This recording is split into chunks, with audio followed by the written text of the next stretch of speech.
Hey, I wanted to tell you about a way to save big every month on your expenses.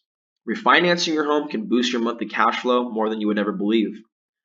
The way that it works is very simple. You just need to qualify for the new loan and have equity in your home. One of the main benefits is that you get to turn your non tax deductible interest on all your consumer debt into mortgage interest, which we all know can be used as a tax deduction. So let me walk you through it. Let's say that we have a couple that is making $8,000 a month before taxes together. Now, in our scenario, they purchased a home in Sacramento for $375,000 back in 2015. Their house is now worth $480,000. We're going to go ahead and assume that they put 5% down when they purchased the home, and they're in a 30-year fixed conventional mortgage at 4% flat. Now, the remaining balance on the mortgage is $326. They're paying a little under $1,900 for their mortgage payment plus mortgage insurance.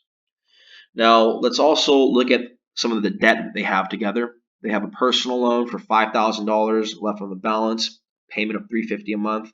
They have a Visa card with 15 grand on the balance at a payment of $300 a month. And they have an American Express with a $10,000 balance at $220 a month.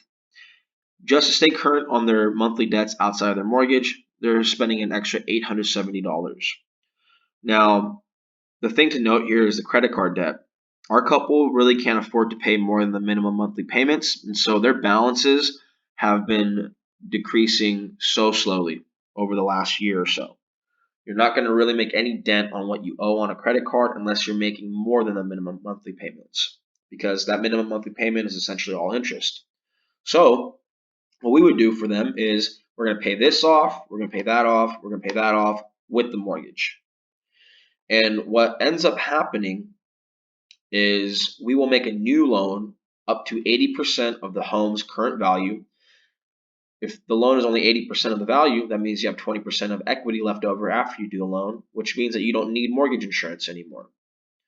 Let's keep everything else the same. Let's even add $3,500 in for closing costs. What you end up with is you end up with a $321 monthly savings if we simply just put this couple back into a 30-year fixed mortgage at the same interest rate, but with no mortgage insurance. Now, let's start to actually include their debts. What happens when we pay off the personal loan, the Visa, the American Express? This couple is now saving $1,000 a month, more than $1,000 a month, just by refinancing their mortgage. They're going to free up that much more cash.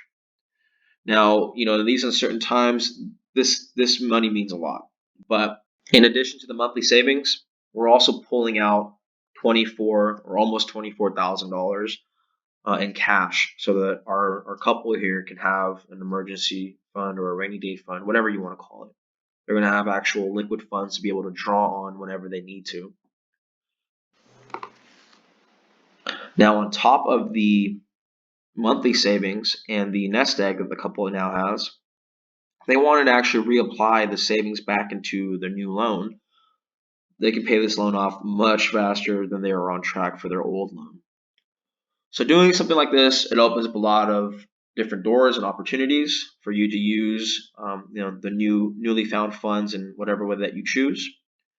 If you guys would like to see a more personal example, your own situation mapped out like this, I would love to help you out. Just reach out to me and we can set up a time where we can have that consultation. Other than that, thank you so much for watching the video, and you guys have a great week. Stay safe.